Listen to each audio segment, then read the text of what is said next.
Team Canada, FIBA World Cup squad will be training this week at the OVO Center out on the lakeshore, the Raptors training facility, given over to the national men's team. We know the sordid tales. Tatti and I were just talking about the disappointments of past and how this team has not qualified for Olympics going back to the 2000 Sydney Games, as hard as that is to believe. And obviously this is a World Cup. It's a great chance to win a World Cup championship. It's also a great chance to get your name, penned into the Paris 2024 lineup.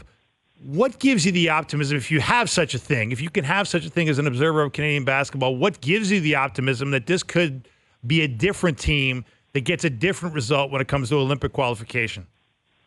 Dave, I have cautious optimism, as it sounds like you guys do, and as most people who have been following this program for a while do, because, I'm in the I'll believe it when I see it camp, just because we have seen so many situations with them over the years. I was in Mexico City in 2015 where they had that last-minute collapse in the one game that they needed to win after dominating the entire tournament and having a roster filled with NBA talent. And that's the one thing that gets lost a little bit because, yes, this is a really talented roster they're going to have in camp, and it sounds like they're going to have in the World Cup later this summer, but they've had talented rosters before, and it really has seemed like anything that can go wrong will go wrong in the moments where you need things to go right.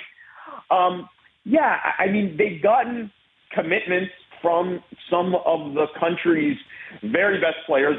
Certainly there's a lot of excitement around this backcourt of Shai Gilgeous-Alexander and Jamal Murray, and the commitment specifically from Jamal Murray is a huge coup for this program, not only considering the caliber of player that he is, but the fact that he's coming off of the championship win with Denver and with his injury history as well, but especially when you map out what his summer is going to look like.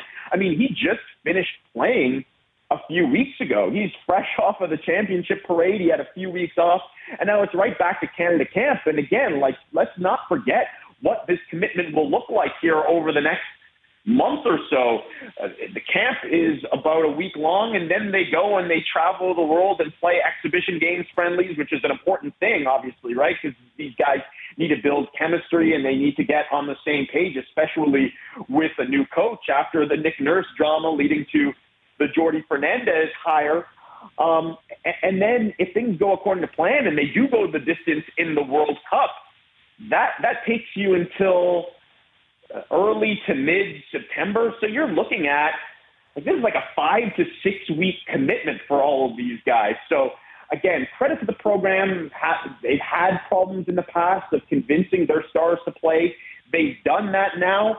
That's a big step, but it's far from the last step, right? Now they need to go out and they need to do it, and that's what these next few weeks is going to be about.